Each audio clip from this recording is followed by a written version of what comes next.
host, Swagman. That is right, everybody. It is me, Swagman, here with you all for another game of Daily Trivia Live. Oh my goodness, it is going to be good. It is going to be so good. I hope you are all doing well. You know, we were asking you what you're going to do this weekend, and a lot of you are prepping for that winter storm that's coming through. And I just hope you are all going to be safe. I hope everyone is prepared. Don't go out if you don't have to. Driving in that stuff is not fun. All right, let's stay safe and healthy. You know, Dan here is going to be staying warm. Nikki's Human should be doing the same because they are expecting the storm this weekend. Alex Therese is doing nothing, which just sounds lovely. I don't know the last time I just did nothing. Starfire Ed, on the other hand, bowling. Maybe going for a bike ride, maybe a movie. I mean, that's also, what a weekend. What a weekend, Starfire Ed. Well done. And then there's Mary Ansky, who is going to see a comedian. Going to go for a little comedy. That sounds like a great way to spend the weekend. Housework for Airdevil 85. You know, that's all right, too. Honestly, we should probably vacuum more around here. We should probably definitely doing that. 50. Did I just see someone say 50 below? No, thank you. Y'all, you know California exists, right? Like, just come here this time of year. It's nicer. Hey, did you all know that it's Answer Your Cat's Questions Day?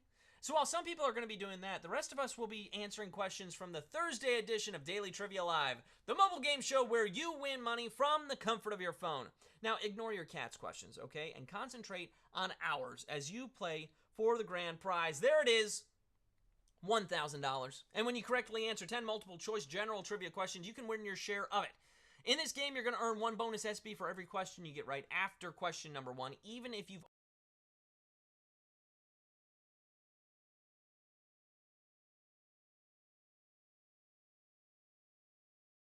in the game, you must click claim.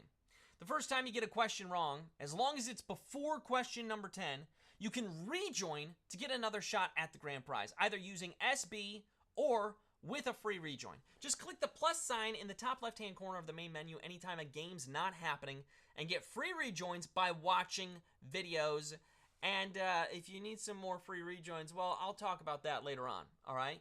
The other thing you do want to hear about is how each game we give away 5 100 SB prizes to 5 players who win and claim at least 1 SB in the game. I know you're waiting for it, so here for you now are Wednesday's winners. There they are. Everyone else keep playing and claiming because next time the winner could be you. Congratulations to those winners right there. Right now, though, I think it's time to get things started. Question number 1 is ready. We've got almost 13,000 people going for it all. So here we go with question number 1. The designation Marine One is typically given to what type of presidential vehicle? Ship, helicopter, or limousine? The designation Marine One is typically given to what type of presidential vehicle? Now, while we think of a specific plane when we think of Air Force One, it's actually the designation for any plane carrying the president. Likewise, Marine One refers to the helicopter used to transport POTUS. Helicopter is the answer.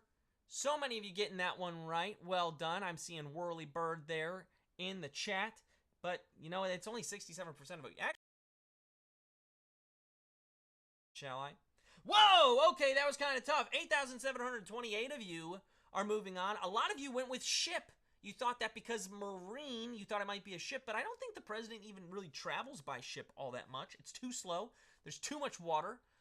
Helicopter is the answer. Helicopter. But look, I spent enough time chatting with you all just there to where I think we're ready for question number 2. It's worth a bonus SB, as is every question from here on out. All right, 4,300 of you back in the game, using a lot of you the free rejoin. So here we go into question 2, worth a bonus SB. Here we go. Ella Fitzgerald is most closely associated with what kind of music? Jazz, punk, or ska? Ella Fitzgerald, what kind of music?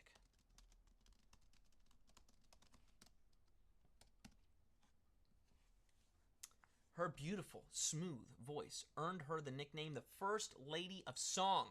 Her improvisational scatting ability earned her the nickname the First Lady of Jazz. Jazz is the answer. 98% of you getting that one right. 12,670 of you are moving on. Well done. Jazz is the answer. If you all, oh my goodness, if you all have not heard Ella Fitzgerald sing, just go do that. Just go do that. I mean, don't do it right now because we've got 8 more questions. But whoo, doggy, that lady, a master, a master. I can't say enough good things, so I'm just gonna say question number 3 is here, and it's worth the bonus SB if you get it right. So here we go. Q3. Which of the following slang terms is a compliment? Sus, goat, or extra? Which of those is a compliment? We're talking slang terms here, folks. All right, look. Nobody knows what 6'7" means, okay? Because it doesn't mean anything, so let's just not. But some modern slang is easier to understand. Someone who's a goat is the greatest of all time. Goat is the answer. 92% of you getting that one right. Well done. 11,732 of you moving on, trying to achieve goat status right there. But if we want to talk GOAT, I think there's just one name that should come to mind for everyone, and that is Michael Jordan. And I'm not even going to hear any arguments against that. All right, it's Michael Jordan is the GOAT. We're on to Q4 now. We're the bonus SB. Here we go. In which country is it believed that a cat washing its face means guests are coming? Is it Japan, Spain, or Norway? In which country is it believed that a cat washing its face means guests are coming? Japan, Spain, or Norway? Now, this superstition has made it around, all right? In the U.S., some people believe a cat grooming itself means a clergy member is coming, but it originated around any guest coming to your home in Japan. Japan is the answer. Oh, another tough one. Another tough question. 7,801 of you are moving on, but that's only 65% of our, that's like our second 65 percentile question. Oh my goodness. Okay. 2,800 people already back in it. That's great. A lot of you going with Japan. We lost some of you to Spain. Even more of you to Norway. I didn't even know they had cats in Norway. Okay. Maybe they do. Maybe they don't. But the answer for this one is Japan. All right. And now we all have a great little thing that we can bring up at the dinner table if your family isn't also playing. But I think everyone should be playing, so that's going to be tough. Let's get on to Q5 worth a bonus SB. Here we go, Q5. Which Star Wars character was originally supposed to be a green-skinned fish monster? Is it Darth Vader, Obi-Wan Kenobi, or Han Solo? Which Star Wars character was originally supposed to be a green-skinned fish monster? This was one of our hints, by the way. Luke Skywalker was also an older character named General Starkiller in early drafts of the script. But I gotta say, the green-skinned version of Han Solo would not have been as good as the Harrison Ford version. Han Solo is the answer. 71% of you got that one right. Well done.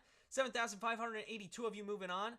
We lost a lot of you to Obi-Wan Kenobi, and I get it. I get what you're thinking. You're like, yeah, the old man, he could have been a green-skinned fish monster, but if he was, we probably would have called him Obi-Wan Kenobi. And that just, I think that would have been too hard to watch for that long. We're on to Q6 now, worth a bonus SB. Halfway through the quiz, let's keep it moving. Here it goes. Spud Webb was the shortest NBA player to win which skill competition? The three-point contest, dunk contest, or kick, pass, and punt contest? Which contest did Spud Webb win, and he was the shortest player to do it? Standing at just 5'7", Spud showed incredible bounce and creativity when he shocked the world and his competition/teammate Dominique Wilkins at the 1986 Slam Dunk Contest. The dunk contest is the answer. 7,643 of you knew that answer and are moving on. That's 87% of you. Well done. Few of you went for the three-point contest. We had 2% of you go for the kick, pass, and punt contest, which is an NFL competition, not a NBA competition. And now you know. We're on to Q7 now, worth a bonus SB, so here we go. A 2020 viral video featured a man on a skateboard playing Fleetwood Mac while drinking what beverage brand? Ocean Spray, La Croix, or Nesquik? 2020 viral video featuring a man on a skateboard playing Fleetwood Mac and drinking a Nathan Apodaca was just chilling.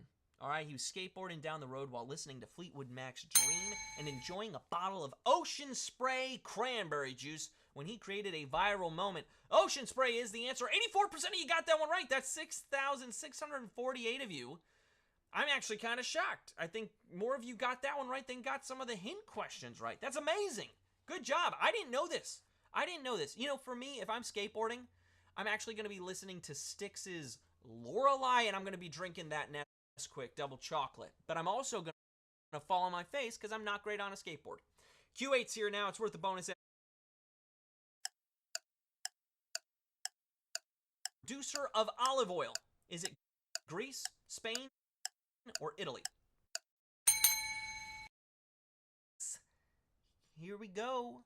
While Greece is synonymous with olive production and consumption, as is Italy, neither country holds the crown. The distinction belongs to Spain. That's right. España is the answer. 89% of you getting it right. 6,308 of you moving on. You knew it. You saw the hints. Well done. All right, let's just keep it flowing, shall we? Let's keep it going into question 9 with a bonus SB. Here we go.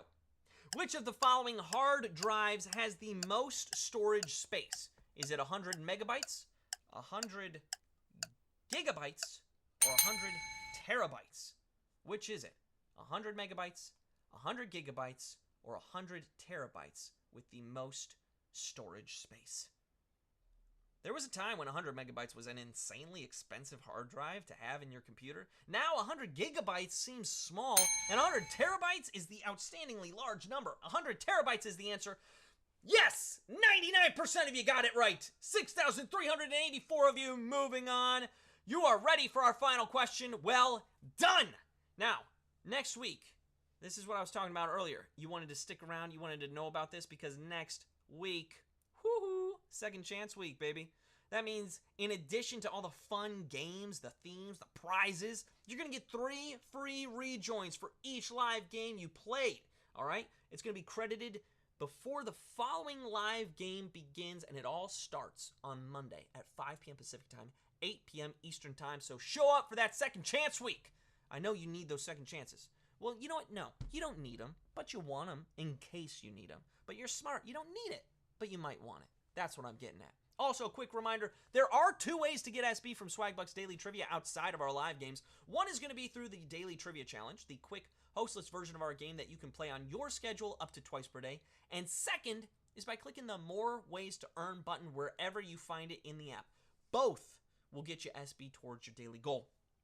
Speaking of SB towards your daily goal, don't forget, you still have plenty of time to finish or begin your Swaggo board. It runs through 11:59 p.m. Pacific time on Monday, January 26th. In Swaggo, for those that don't know, you fill squares on your board by getting SB in the ways that you're probably already earning, including the Daily Trivia Challenge and the live trivia games. And I don't know, maybe you're also trying new ways to earn or ways to earn that you haven't tried before, in a while. Once you complete a pattern, submit it to get an SB bonus. The size of the bonus is going to depend on which pattern you complete. And a full board is worth 1,500 SB. That's right, 1,500 SB, which is $15 in free gift cards. Just remember that you can only submit it once, all right? Which means you should try to fill as many squares as you can before you submit. Check it out after the game by clicking the smaller version of this image that appears when the game has ended, but that's after the game has ended. Right now, we have to get back into the game. For question number 10, worth a bonus SB, we've got 6,410 of you vying for a piece of the grand prize. Let's see who's going home a winner. Here is our final question. Which of the following tabletop games involves player-created character sheets? Is it Dungeons & Dragons, Checkers, or Boggle? Which of those tabletop games involves player-created character sheets? The beauty of this game, and it's such a beautiful game, the beauty of it is that you can plumb the depths of your creativity and imagination to create a surly barbarian, a cunning rogue, or a powerful wizard for your Dungeons & Dragons campaign. That is right, Dungeons & Dragons is the answer. It's such a good answer, and it is the answer. So many of you knew that. Look at that, 6,204 of you. You've got a high intelligence score. You knew that answer. You're splitting our grand prize today. Let's take a look at those winners, shall we? Look at you all. Oh, congratulations to Becky L2016. Man, Anthony123. Man, you won it. You did. Mine Geek 02 is a winner. Did you like that geeky question at the end? I did. Roxy About